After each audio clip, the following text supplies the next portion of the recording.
Mama, is God real? Is marriage for life? Do we have to be baptized? Is drinking really wrong? Well, that's your interpretation. Where do I come from? Do we really have to have authority for what we do? Where is God when I need Him? Rise up, O men of God. His kingdom tarries long. Bring in the day of brotherhood and in the night of wrong. Hello, friends, and welcome again to the Shield of Faith, a program where we discuss Bible things and give you Bible answers. My name is Wes Garland, and I am the preacher for the Northwest Church of Christ in Clay County, Tennessee, and I have been preaching there for almost 1 year. But alongside with me, Scott Gann. He is the preacher for the Philippi Church of Christ in Tompkinsville, Kentucky, and he has been preaching there for about 4 years now. And also we have with us Eric Pickock. He is the preacher for the Gamaliel Church of Christ in Gamaliel, Kentucky, and he has been there for about 1.5 years now. You know, if you have been with us, we've been doing a series of lessons on dealing with the question, is the Bible inspired? And, you know, we have made a great proof of that, you know, dealing with the claims, such as 2 Timothy 3, verses 16 and 17, for all Scripture is given by the inspiration of God, and is profitable for doctrine, for reproof, for correction, for instruction in righteousness, that the man of God may be perfect, thoroughly furnished unto every good work. So the Bible claims itself to be inspired, and we discussed a little bit about the unity, how the Bible is unified. You know, over a 1,600-year period of writing, some 40-something men that have written down these things, and they all talked about the same thing. Yes. Mm-hmm. And it has a general theme throughout the whole entire Bible. Then we talked a little bit about the scientific things, talking about the medical things, the oceanography, talking about, you know, so many other different scientific proofs that the Bible really claims. But we want to go ahead and further along this study. And we want to talk a little bit about, what about history? Does, you know, for some odd reason, if the Bible is really, truly inspired, you would think that, you know, the events that take place, that it would actually be corresponding inerrantly with history. Is that the case, Eric? Well, you know, guys, that besides the fact that the Bible claims that it's inspired, like you just mentioned in 2 Timothy 3:16 and 17, and besides the fact that there are many other avenues that we could go for the medical aspect, and we could look at its claims and its unity that it exists, but just one more nail in the coffin that we could use would be the historicity of the Bible and the Bible as a whole.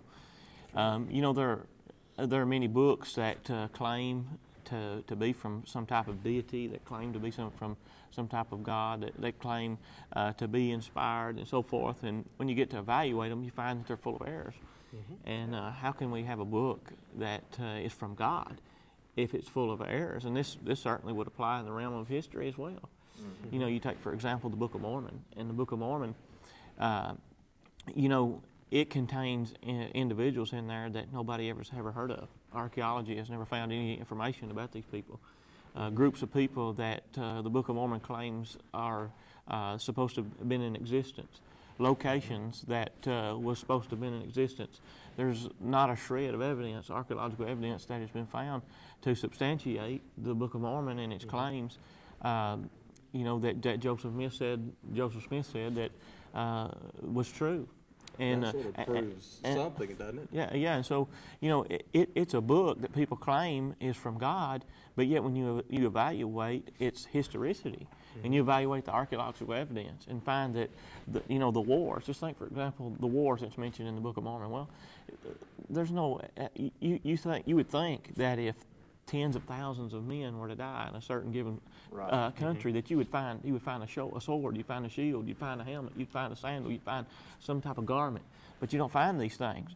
And so, but when that's just a proof. That's just a proof that it's false. But when you think about the Bible, you know, there are wars and there are places that exist that the Bible mentions of that we find archaeological evidence that supports.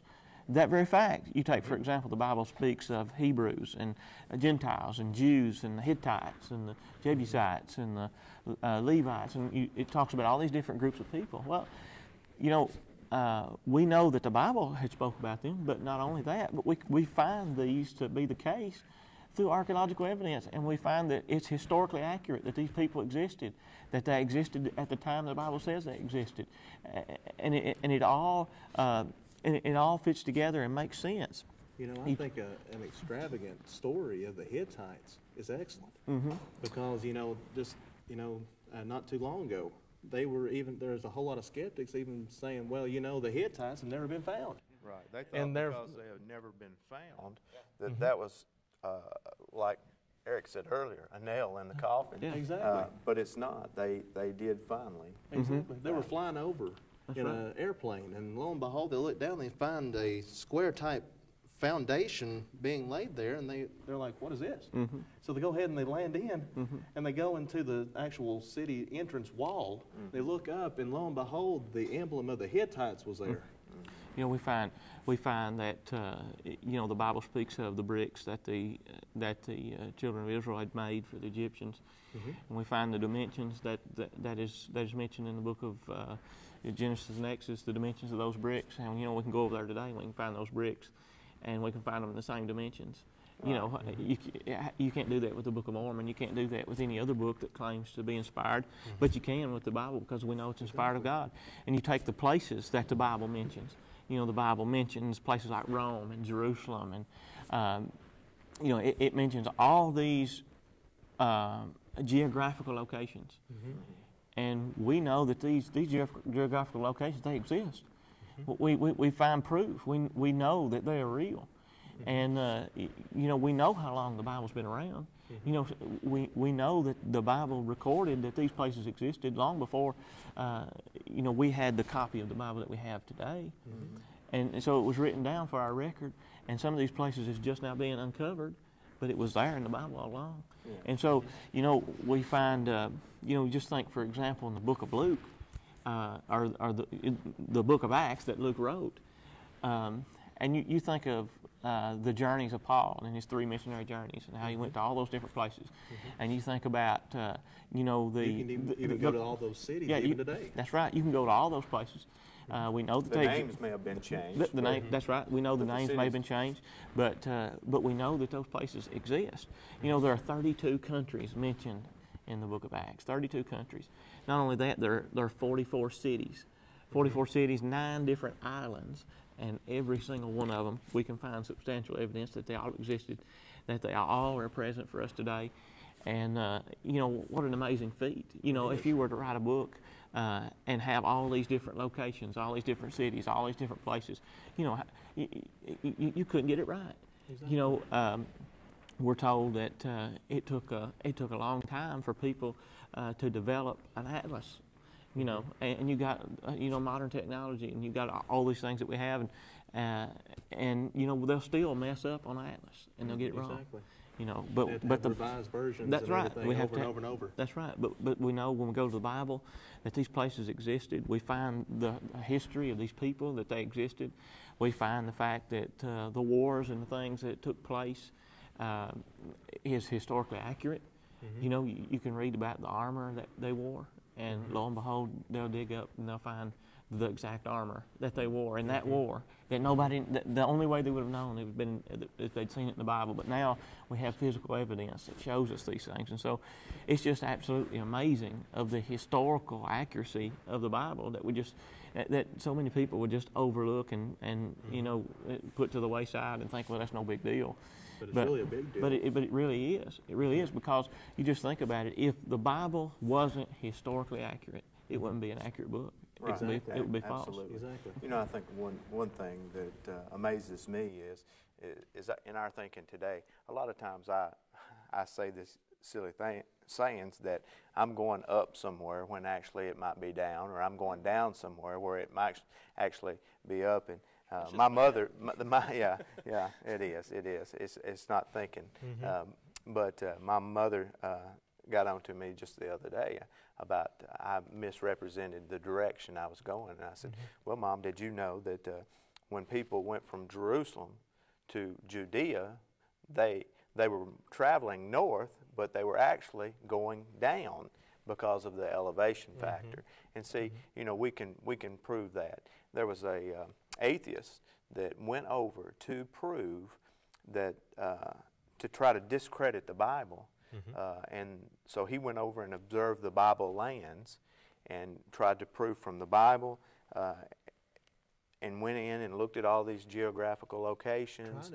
Trying to disprove the Bible. That was his goal as an atheist, one that doesn't believe in God, to disprove the Bible through these geographical locations and stuff. And what he did, lo and behold, he converted himself when he saw that there was evidence and how accurate it really was. Just from that one point. Right. Just from that one aspect. Here's, I mean, one geographical point that he was going to study. So I think that's amazing. That's just one more claim for the Bible.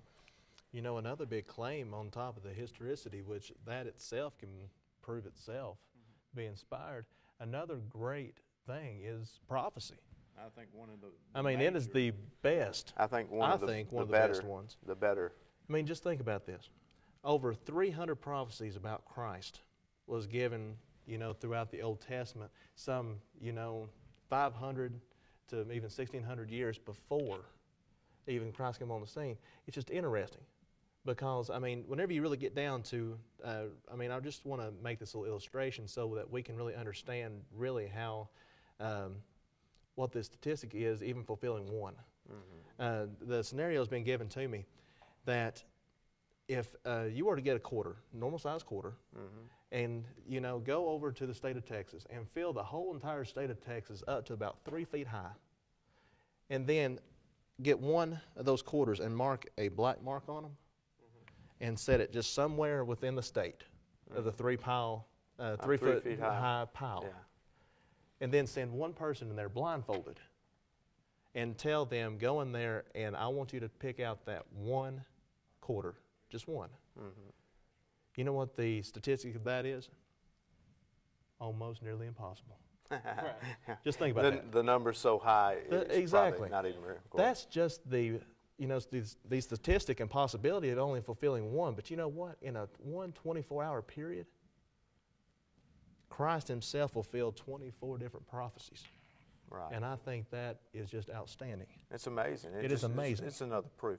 You know, there's been many people, and there's still people today, if you watch television shows, that people are claiming that they can tell when the end of time comes and everything. Now, there was a book written, and it said 88 reasons why the Lord was coming back in 88.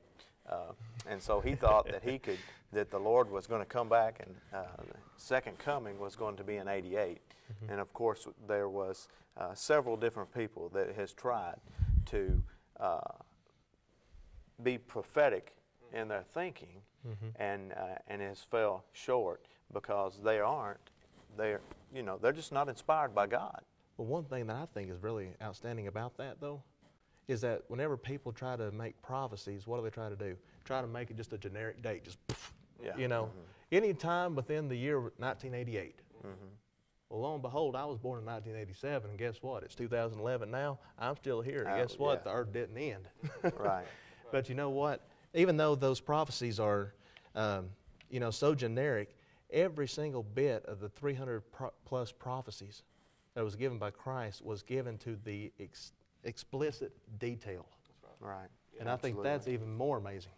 Because, I mean, just think about this. In Zechariah 11 and verse 12, you hear the prophecy there that Jesus was going to be sold for 30 pieces of silver. And lo and behold, when Judas betrayed him, how many pieces did he? 30 pieces of silver. Exactly. Whenever in Psalm 41 and verse number 9, it says that he was going to be betrayed by a friend, not just some mere person out here. Right. He didn't say, okay, he's going to be betrayed by somebody. No, it's going to be by a friend. And who was that friend? That friend was Judas. Judas, his own apostle.